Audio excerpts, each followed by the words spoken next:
परमात्मा की वाणी। गरीबदास साहिब जी एक किसान थे, अनएजुकेटेड थे, और अक्षेत्र के अंदर जहाँ वो रह रहे थे उन्होंने उन्हीं लोगों को समझाना था। इसलिए उन्होंने, वैसे तो वो सर्वज्ञ थे, सारी भाषाओं से परिचित थे, इनमें सब भाषाओं का समावेश किया अपनी वाणी में, तो उसमें सिंपल भाषा प्रयोग की है।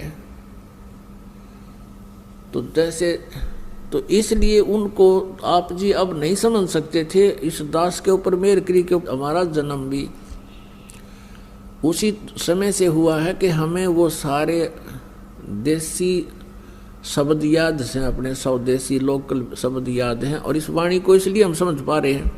यदि इस वाणी को अब वर्तमान के 10, 15, 20 साल से जन्मे बच्चे पढ़ रहे थे, इनके कुछ भी याद ना हो, ये समझ नहीं सके इसमें लिखा की है।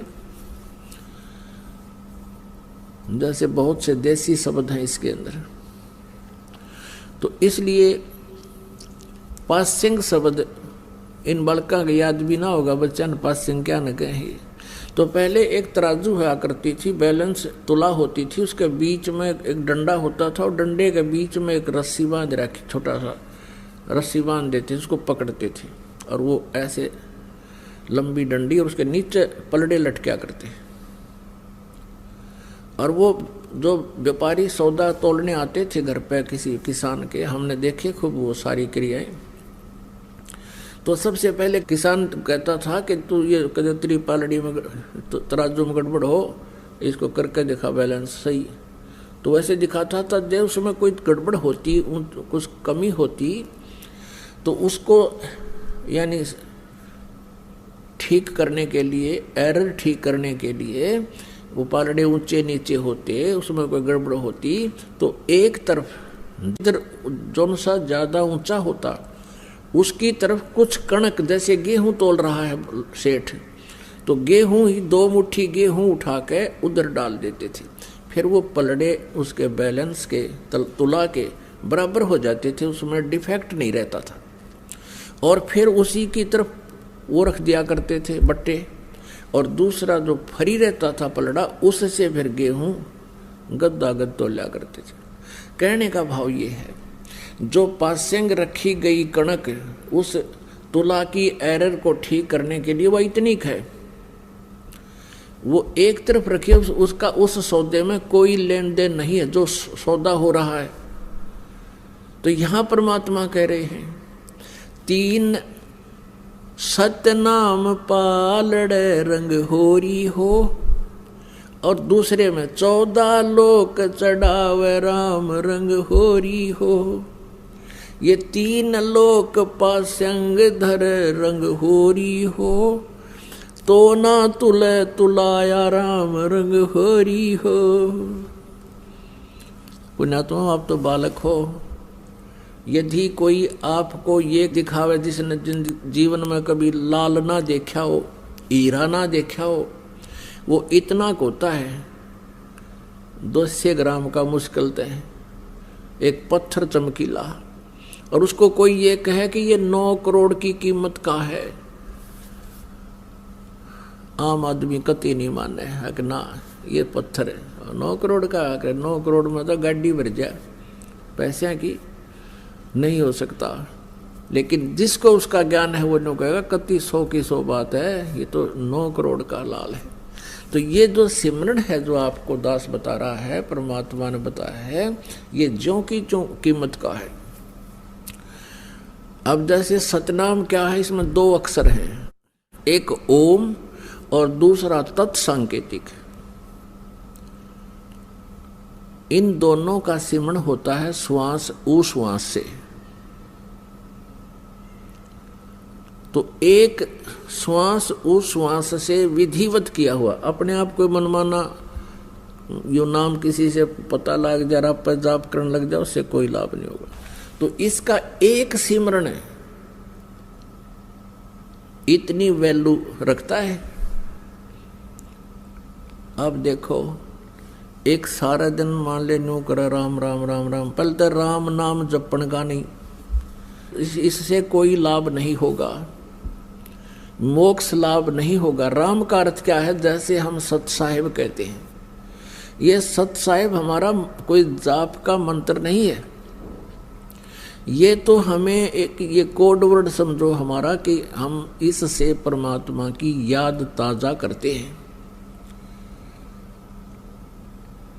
सत्य का अर्थ है अविनाशी, सच, और साहब माने भगवान, यानी परमात्मा की भक्ति ही सत्य है इस मनुष्य जीवन में। बाकी हमारे साथ कोई भी वस्तु जाने वाली नहीं है। तो इसका वास्तविक उद्देश्य ये होता है कि हम सत साहेब बोलते हैं, आप भी कहते हो भाई सचमुच आपके हृदय में न्यू आवे सत साहेब, तो दूसरा भी भक्त बोलेगा सत साहेब। भाव ये होना चाहिए कि ये सब जहाँ हम क्रिया कर रहे हैं ये तो हम फंस गए या मजबूरी है, लेकिन सच्चा तो भगवान ही और उसकी भक्ति ही है। ये मूल उद्देश्य, सच्चा काम तो यही है, ताकि फिर वो भक्ति याद रहे उसके। जैसे राम राम बोला करते थे, राम का अर्थ है कि परमात्मा ही सब कुछ है, परमात्मा के अतिरिक्त कुछ नहीं है। और उसकी साधना जैसे भी उन ऋषि महर्षि बताया करते थे, वो ओम नाम देते थे और कहते थे कि कोड वर्ड बोलना, ओम ओम ओम नहीं कहना किसी को, ओम ओम दूसरा भी फिर बोल भाई ओम ओम नहीं। इससे क्या होता है कि फिर तुम अनधिकारी होने के कारण उस मंत्र को दूसरे को बोल देते हो तो आप उसके गुरु हो गए, आप अधिकारी हैं नहीं, वो दोषी हो गया, आप भी दोषी हो गए। तो उसके लिए उन्होंने कोड वर्ड बनाए थे कि राम राम बोला करो। जैसे सुबह सुबह कोई व्यक्ति मिलता है एक दूसरे से तो उनसे कहते जैसे अब हम सत साहिब बोलते हैं, पहले हम राम राम बोला करते हैं, तो सामने वाला भी कहता था राम राम। अब ना तो उस राम का बेरा ना उस नाम का पता, हूँ राम राम जरूर कहते थे।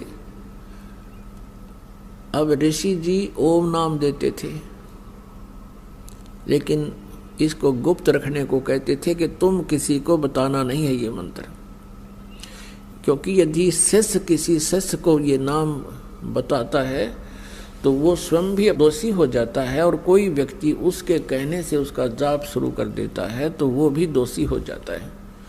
जैसे कोई नकली पासपोर्ट बनाता है, लाइसेंस बनाता है, तो दोनों दोषी हैं, वो अधिकारी नहीं। इसलिए इसको गुप्त रखा करते थे और कहते थे राम राम। राम राम का अर्थ है कि भाई भगवान गुरुदेव ने जो नाम दिया है, परमात्मा की भक्ति करते रहना, कहीं काम में कार्य के अंदर संसारी काम में भूल ना लग जावे।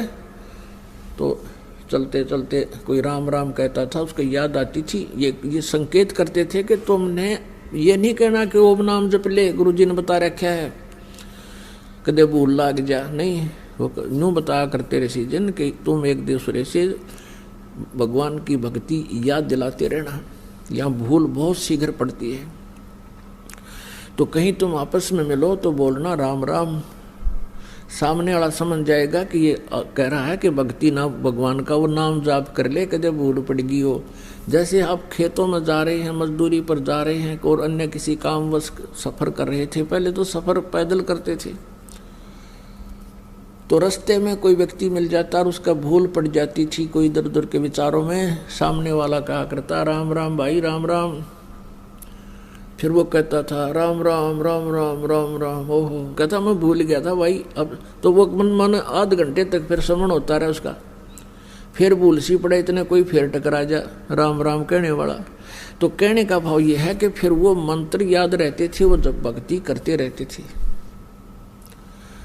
लेकिन कहते हैं राम नाम जप कर थर होई, सत्य नाम में मंत्र दोई। राम नाम जप के थर होई, थिर सथिर माने फॉर एवर, सतलोक में रहना, फॉर एवर, यानी फिर कभी लौट कर नहीं आओगे। उसको राम नाम जप कर थर होई, और सत नाम में है वो मंत्र दोई। ये है वो राम नाम, वो सतनाम के 2 अक्षर का ये राम नाम है।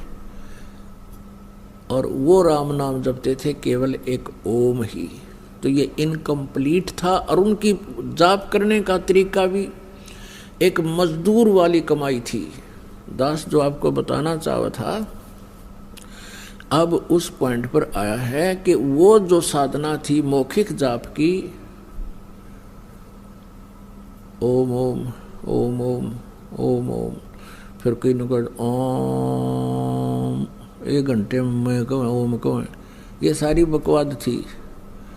तो ये इसलिए तो वो तो 10 लाख बार मौखिक जाप करे और एक बार श्वास श्वास से जो दास बतावेगा, वैसे अपने आप चाहे वो ओम वाले उपकरण भी लाग जी, उससे कोई लाभ नहीं होगा, क्योंकि उनका तो आदेश वैसे ही करना है। तुम वैसा करोगे तो वो तुम्हारे भगवान का आदेश खंडन होने से दोषी हो जाओगे। और हमारे भगवान का आदेश है श्वास उश्वास में नाम जपो, व्यर्था श्वास मत खो, न जाने इसे श्वास को हो, आवण हो के न हो। अब हमारे भगवान का तो आदेश है कि श्वास उश्वास से नाम जपना है, और इनके भगवान का आदेश है कि उच्चारण करके करना है।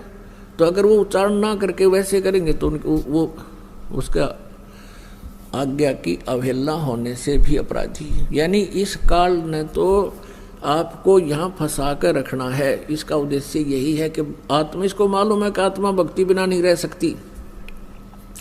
इसको परमात्मा की तरफ उसी दिन से होगी थी जिस दिन से ये सतलोक से इस काल के साथ आई थी। उसी दिन से प्रभु की आवश्यकता इसको महसूस होने लगी थी, और आज तक हम उसको प्राप्त नहीं कर सके, क्योंकि हम काल के द्वारा भ्रमित ज्ञान पर आश्रित रहे।